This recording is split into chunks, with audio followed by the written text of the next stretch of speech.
अस्सलाम वालेकुम। Sorry for the inconvenience caused. इससे पहला जो पार्ट था, पार्ट वन, उसमें हम बात कर रहे थे कि इंग्लिश ऐसे की 6 टाइप्स होती हैं, जिसमें आर्गुमेंटेटिव एसेस पार्ट वन में मैं कवर कर चुका हूँ। ये वीडियो पार्ट टू है। पार्ट वन जो है वो मेरे YouTube channel English with Ajmal Khan के ऊपर मौजूद है। और हमारा मौजू सुखन है कि इंग्लिश ऐसे के पेपर में किस टॉपिक को चूज़ किया जाए।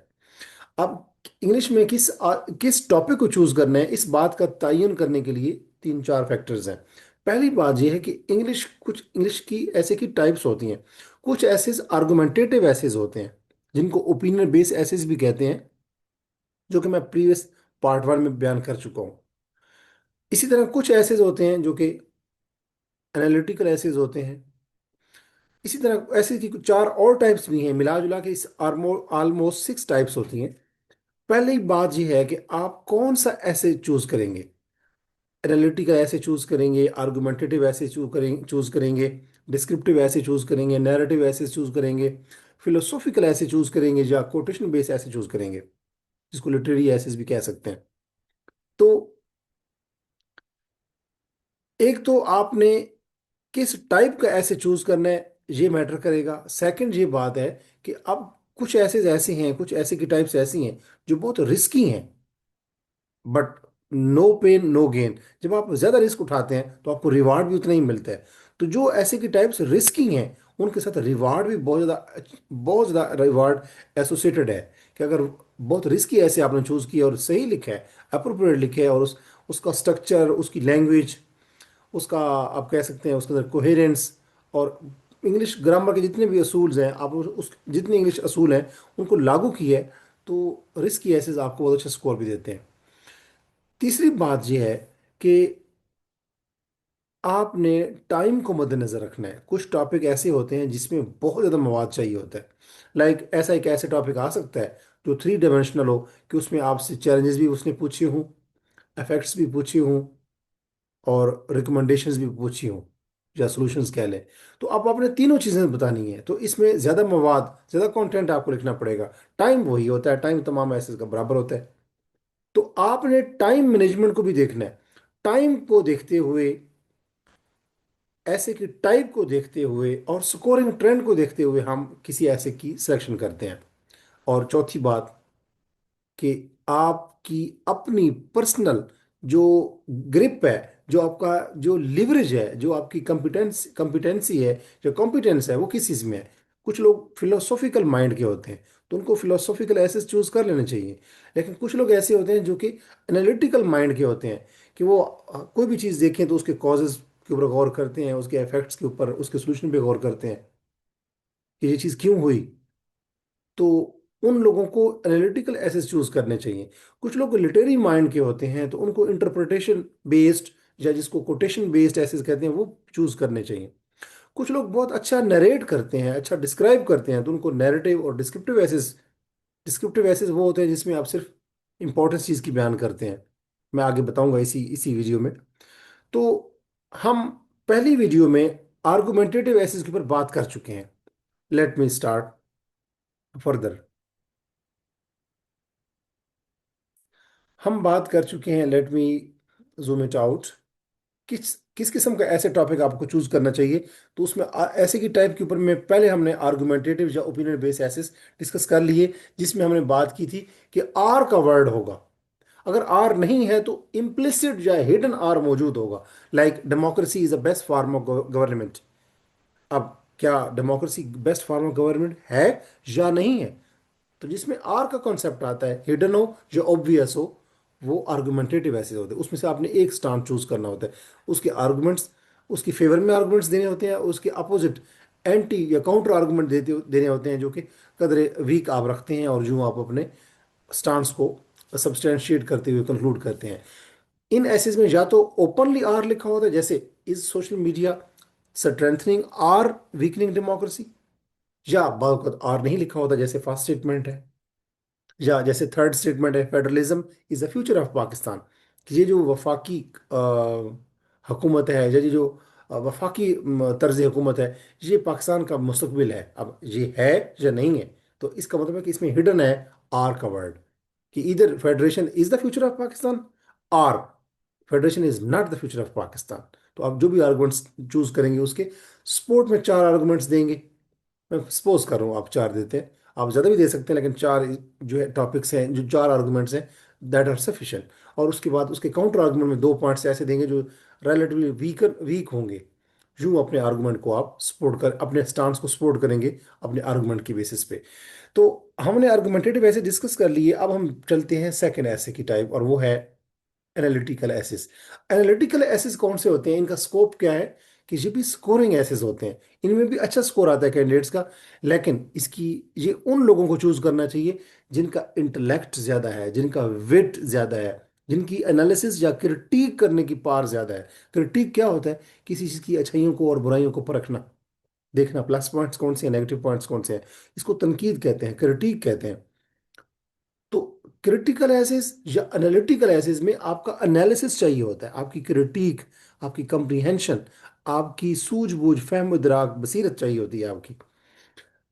और अब इसमें एग्जामिनर क्या चाह रहा होता है एनालिटिकल एसिस में, जैसे नाम से ज़ाहिर है वो एनालिसिस चाह रहा होता है कि आप बताएं कि कोई फिनोमेना अगर है तो उसके कॉजेज क्या हैं। लाइक हम पॉवर्टी की बात कर लेते हैं, उसके कॉजेज क्या हैं, उसकी इम्प्लीकेशंस या उसके इफेक्ट्स क्या हैं, और उसको सोल्यूशन क्या है। तो इसका पूरा एनालिसिस करते हैं आप किसी फिनोमेना का, किसी प्रोसेस का। तो इसमें अमूमन देखा गया है एनालिसिस, एनालिटिकल एसिस के अंदर या क्रिटिकल एसिस के अंदर कॉजेज पूछे जाएंगे, सॉल्यूशंस पूछे जाएंगे, इम्प्लीकेशंस पूछे जाएंगे, या कॉजेज पूछ चैलेंजेस पूछे जाएंगे, सॉल्यूशन पूछे जाएंगे, और रिकमेंडेशंस पूछे जाएंगे। तो इसमें कॉजेज, इम्पैक्ट्स और सॉल्यूशन की बात की जाती है। और ये मल्टी डायमेंशनल अप्रोच के हामिल होते हैं एनालिटिकल एसिस। जो आपका एनालिसिस होता है वो यूनी डायरेक्शनल या यूनी डायमेंशनल नहीं होता, बल्कि उसमें आप पॉलिटिकल पहलुओं को देखते हैं, सोशल पहलुओं को देखते हैं, इकोनॉमिक पहलुओं को देखते हैं, रिलीजियस पहलुओं को देखते हैं। तो मल्टीपल उसके, उसकी मल्टी डायमेंशनल उसकी अप्रोच होती है। क्योंकि एंगल हो, अब एनालिसिस होता ही वही है जो होलिस्टिक हो, जो 360 डिग्री का हो, हर तरफ से आपने उसको कवर किया हो। अब इसकी एग्जांपल देख लेते हैं। एनालिटिकल एसिस की टॉपिक्स की एग्जांपल ये है कि climate change and its impact on south Asia. कि क्लाइमेट चेंज क्या है, क्लाइमेट चेंज का वर्ड लिखा हुआ है, आगे लिखा हुआ है इसके इम्पैक्ट्स ऑन साउथ एशिया। तो इसका मतलब है कि इस टॉपिक में एक वेरिएबल है क्लाइमेट चेंज, और दूसरा है कि आप इसके इम्पैक्ट्स बताएं, असरात बताएं साउथ एशिया के ऊपर। तो क्लाइमेट चेंज के जब हम इम्पैक्ट्स की बात करेंगे तो ये हम एनालिसिस करेंगे क्लाइमेट चेंज है क्या, और एनालिसिस करेंगे कि साउथ एशिया के ऊपर ये कैसे असरअंदाज हो रही है। तो इसके इम्पैक्ट्स, इसके इफेक्ट्स, तो ये इसका मतलब है कि ये कौन सा ऐसे है, एनालिसिस वाला ऐसे है, एनालिटिकल ऐसे है, जिनको क्रिटिकल ऐसे भी कहते हैं। क्रिटिकली आप एनालिसिस करते हैं बेसिकली। इसमें दूसरी बात यह है, एक दूसरा टॉपिक है challenges to internal security in Pakistan, या इंडिया भी कह सकते हैं। तो पाकिस्तान की या इंडिया की जो अंदरूनी सिक्योरिटी है, जो अंदरूनी जो मुल्क के अंदर, उस सिक्योरिटी को कौन कौन से चैलेंजेस का सामना है। तो जैसे मैंने बताया था कि एनालिसिस के अंदर हम एनालिसिस करते हैं, तजिया करते हैं कि पाकिस्तान के अंदरूनी सिक्योरिटी मसाइल कौन से हैं। एनालिसिस हम करते हैं कि इंडिया के अंदरूनी सिक्योरिटी मसाइल कौन से हैं, वो कौन कौन से चैलेंजेस हैं। तो जब चैलेंजेस की भी बात करते हैं, उसका एनालिसिस करते हैं, तो ये एनालिटिकल ऐसे है। इसी तरह education crisis and it's implication, कि एजुकेशन का जो बहरान है पाकिस्तान में अंदर, यहाँ वर्ड पाकिस्तान तो नहीं लिखा हुआ, तो एजुकेशन का जो क्राइसिस है दुनिया के अंदर, और उसकी इम्प्लीकेशन यानी कि उसके असरात क्या हैं। तो ये जो इफेक्ट्स की बात हम जब करेंगे या इम्पैक्ट्स की बात करेंगे तो वो एनालिटिकल ऐसे होगा, क्योंकि उसका एनालिसिस करेंगे। और इसी तरह women empowerment and national development, कि खवातीन की ये जो कुव्वत है, जो खवातीन बढ़ रही हैं, इंडिपेंडेंट हो रही हैं, फाइनेंशियली स्टेबल हो रही हैं, और इससे मुल्क की, कोई भी मुल्क हो, उसकी जो तरक्की होती है उसमें क्या फ़र्क पड़ता है। यानी वुमेन एम्पावरमेंट का, खवातीन के, यानी कि खवातीन की एम्पावरमेंट का नेशनल डेवलपमेंट के ऊपर क्या इम्पैक्ट होता है, तो आप एनालिसिस पूरा करेंगे। इसी तरह अगर हम बात करें थर्ड टाइप के एसिस को हम कहते हैं एक्सपोजिटरी एसिस या डिस्क्रिप्टिव एसिस। डिस्क्रिप्टिव एसिस वो होते हैं जिसमें आप डिस्क्राइब करते हैं। एक्सपोजिशन यही होती है कि आप किसी चीज़ को खोल के बयान करते हैं। अब इसका स्कोप क्या है कि ये ऐसे बहुत इजी होते हैं, रिलेटिवली इजी होते हैं, और इसमें जो कैंडिडेट होता है, जो एस्पिरेंट होता है, वो बड़ा सेफ मार्जिन लेके चल रहा होता है। उसके फेल होने के चांसेस कम होते हैं, क्योंकि उसने चीज़ों को डिस्क्राइब करना होता है। जो चीज़ें उसने क्रैमिंग की होती है वो उसने वहाँ लिखनी होती हैं, facts and figure, data, whatsoever. अब इसके अंदर रिक्वायरमेंट क्या होती है कि एक्सप्लेन करना होता है, एलुसिडेट करना होता है, एलेबोरेट करना होता है, चीज़ को एक्सपोज करना होता है, एक्सपोजिशन, वजाहत होती है सिंपली। और जो फैक्ट्स एंड फिगर होते हैं उसको ऑर्गेनाइज किया जाता है। मतलब कि पहले उसका इंट्रोडक्शन में क्या लिखा जाएगा, बॉडी पैराग्राफ में क्या होंगे, तो वो जो डाटा होगा लॉजिकली जो है वो ऐसे को हम क्या करेंगे, बयान करते जाएंगे।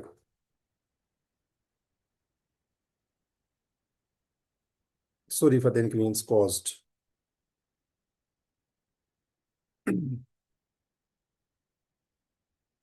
तो हम इसके अंदर जो डिस्क्रिप्टिव एसेज होते हैं ये सिंपल होते हैं और अक्यूरेट इंग्लिश में लिखे जाते हैं। वो तो हर किसी किस्म के कोई भी ऐसे हो, वो सिंपल और अक्यूरेट इंग्लिश में ही लिखा जाता है। बट ये जो एक्सपोजिटरी एसेज होते हैं जिसमें इसमें और कोई टेक्निकलिटी नहीं होती, अगर आप फ्लॉलेस, एररलेस इंग्लिश के अंदर लिखते हैं तो आपने चीज़ों को डिस्क्राइब करते जाते हैं और जो आपका ऐसे कंप्लीट हो जाता है। इसी तरह आप इसके टॉपिक्स की तरफ देख लेते हैं कि जो डिस्क्रिप्टिव एसेज होते हैं उनकी क्या मिसालें होती हैं। Importance of education in national development, कि किसी मुल्क की जो तरक्की है उसके अंदर तालीम की क्या अहमियत है। तो जिन एसेज के अंदर इंपॉर्टेंस, सिग्निफिकेंस की बात होगी, यूटिलिटी की, किसी चीज़ का रोल की बात होगी कि उसका किरदार बयान करें, तो उसमें सिर्फ किरदार को बयान किया जाएगा, उसकी अहमियत बयान की जाएगी। तो such type of essays or descriptive essays, or expository essays. इसी तरह role of media in modern society, कि जदीद जो सोसाइटी है इसके अंदर मीडिया का क्या किरदार है। इसी तरह ये भी इसमें सिर्फ रोल को एक्सप्लेन एक्सप्लेन करेंगे, एलेबोरेट करेंगे। इसी तरह population explosion and it's effects. Population explosion बताएं कि जो बहुत ज़्यादा आबादी का बम, आबादी बहुत बढ़ रही है और इसके माशरे के ऊपर क्या असरात आ रहे हैं, सिर्फ बयान करेंगे आप। इसी तरह science and technology in daily life, तो साइंस एंड टेक्नोलॉजी के डेली लाइफ में क्या असरात हैं या क्या उसका रोल है। इसी तरह importance of rule of law, ये जो जस्टिस है या रूल ऑफ लॉ जो है उसका माशरे के अंदर उसकी अहमियत क्या है, तो इसको सिर्फ बयान किया जाता है फैक्ट्स एंड फिगर की बेसिस पे।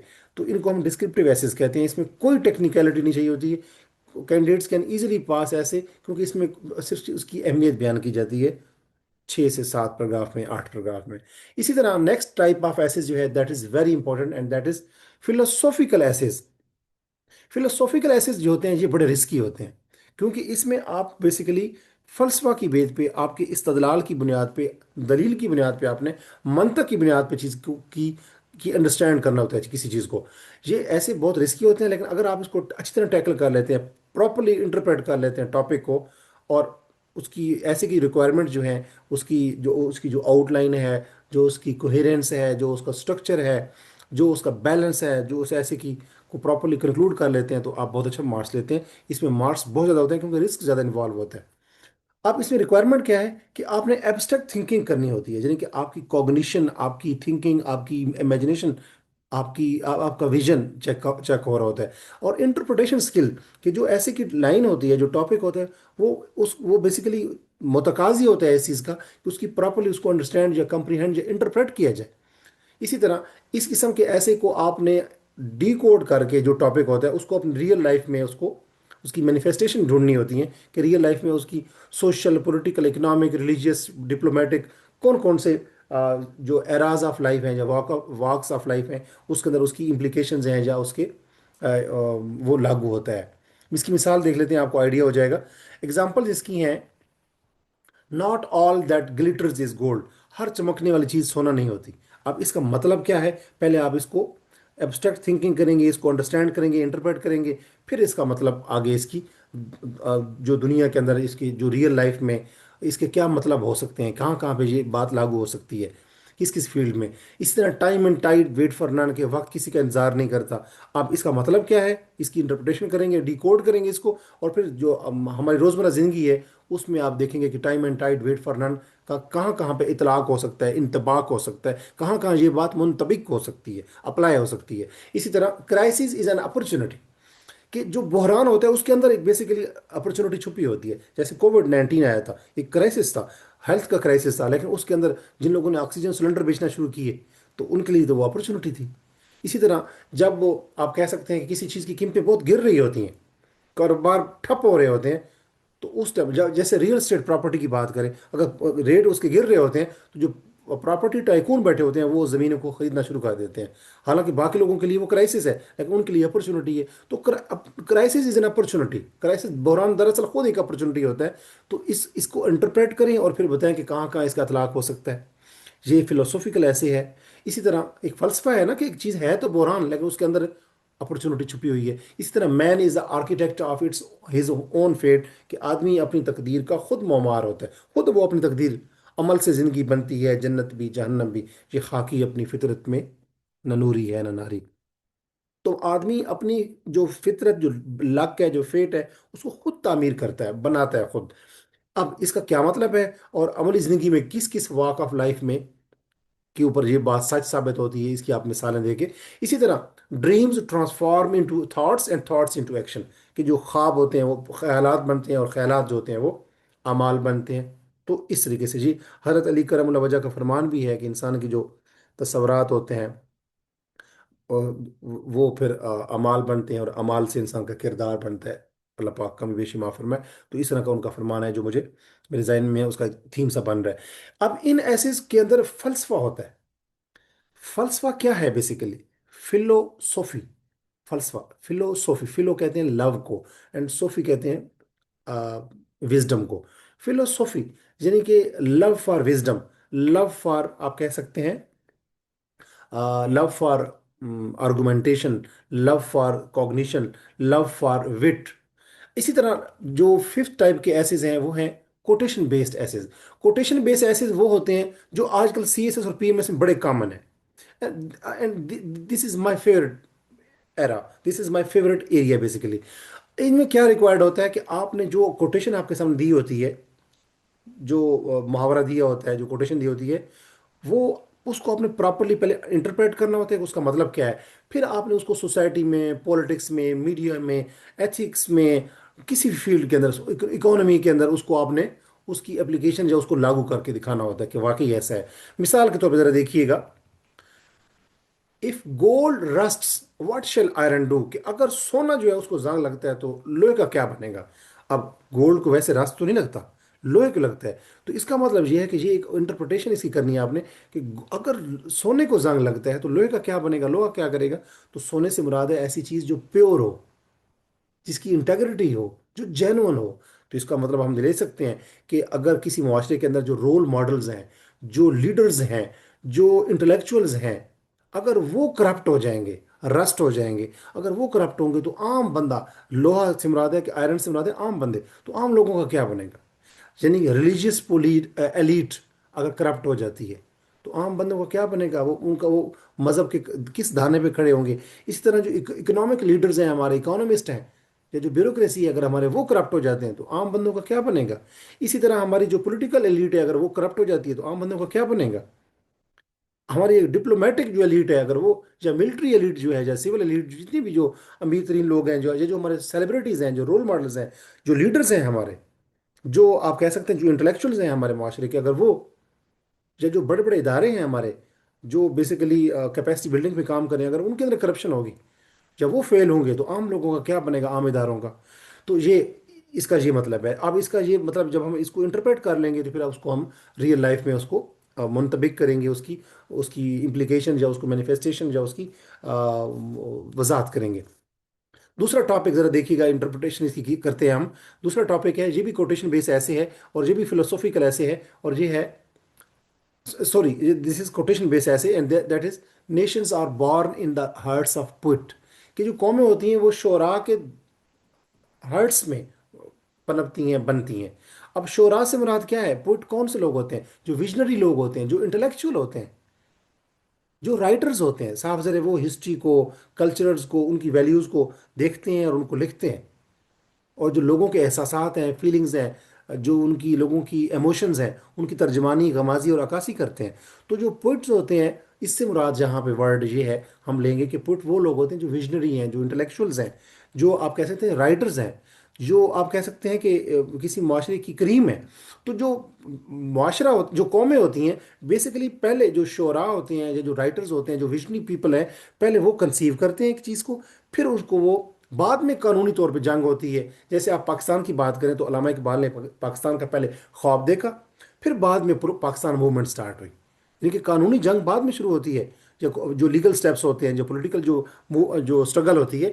तो पहले जो विजनरी पर्सनैलिटीज होती हैं वो एक चीज़ को, आइडिया को कंसीव करती हैं।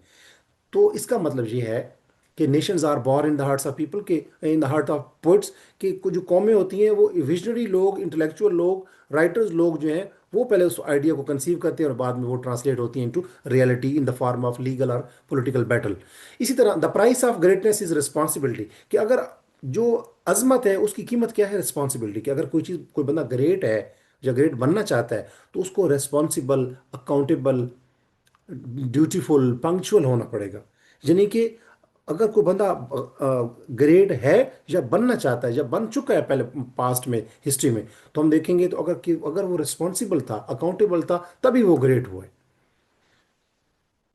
ये ग्रेटनेस कैसे हो सकती है? Greatness in the form of culture, character, greatness in the form of achievement, greatness in the form of conduct. तो ये जो ग्रेटनेस है in the form of character, in the form of leadership, in the form of achievement, ये आती है कि अगर आप कितने ब्यूटीफुल हैं, कितने पंक्चुअल हैं, कितने अकाउंटेबल हैं, कितने रिस्पॉन्सिबल हैं।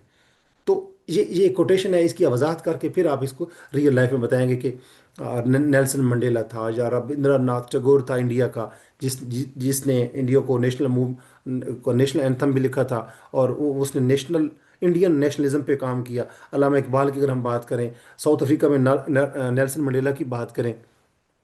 इसी तरह अगर साइंस की बात करें तो आप कह सकते हैं कि अ,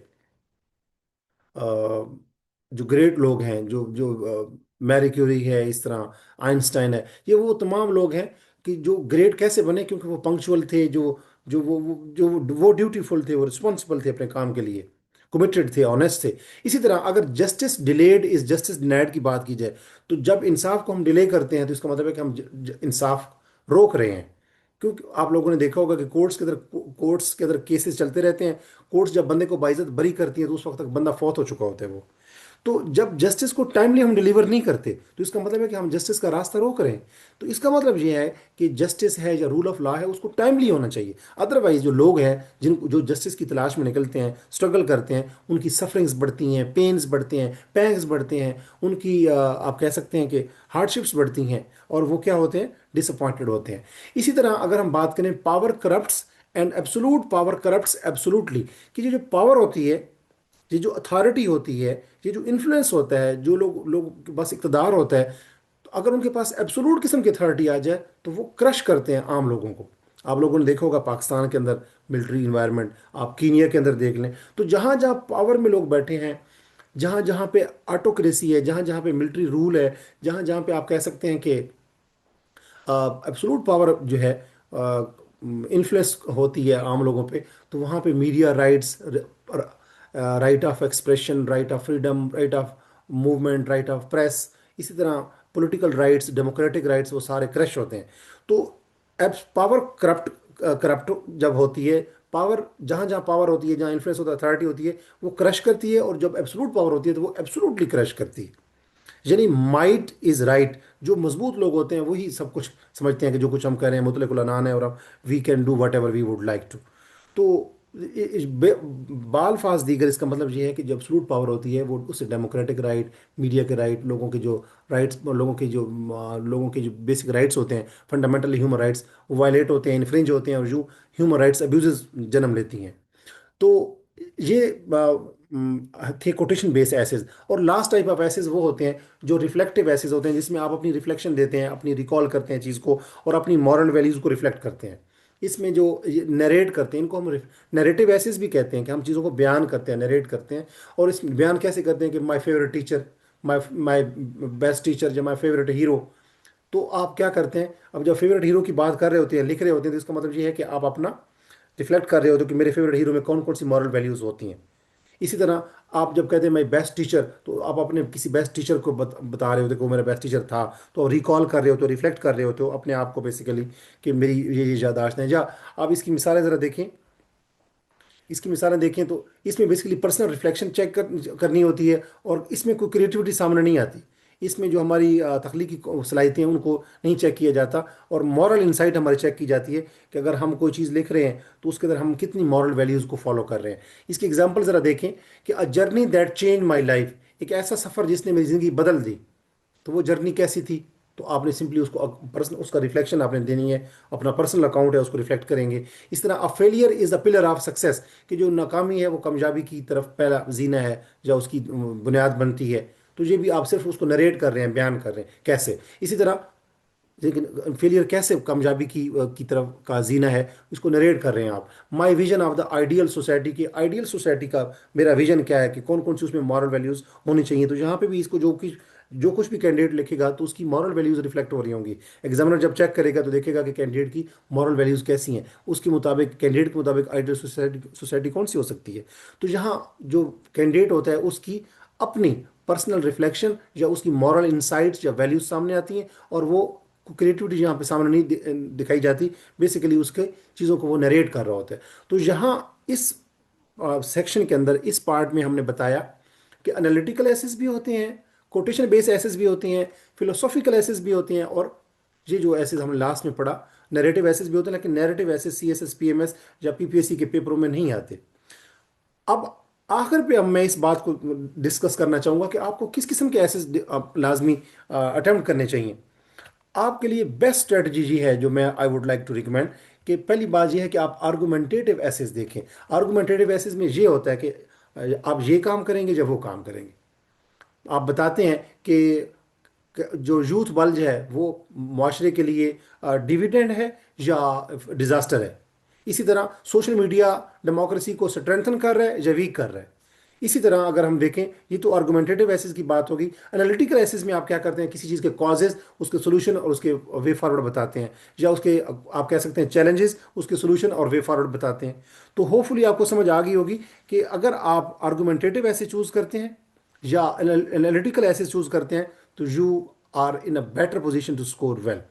तो मैं उम्मीद करता हूँ कि ये वीडियो लेक्चर आपको पसंद आया होगा। अगर ये वीडियो लेक्चर आपको इन्फॉर्मेटिव लगा, अगर आपको इस वीडियो के अंदर कोई ऐसी चीज़ नज़र आई कि it can be source of help for aspirants, so do share this video with your colleagues who are in need of understanding there who are in need of understanding what type of essays are in actuality and which type of essay should be chosen to score well or to qualify English essay paper in PPSC और FPSC exams. अपना बहुत सारा ख्याल रखें। मैं आने वाली video में एक नए कॉन्सेप्ट के साथ जो कि ऐसे रिलेटेड होगा, मैं एक नए थीम के साथ अब नई वीडियो में आपके खिदमत में दोबारा हाजिर होऊंगा। अपना बहुत सारा ख्याल रखें। अल्लाह हाफिज़।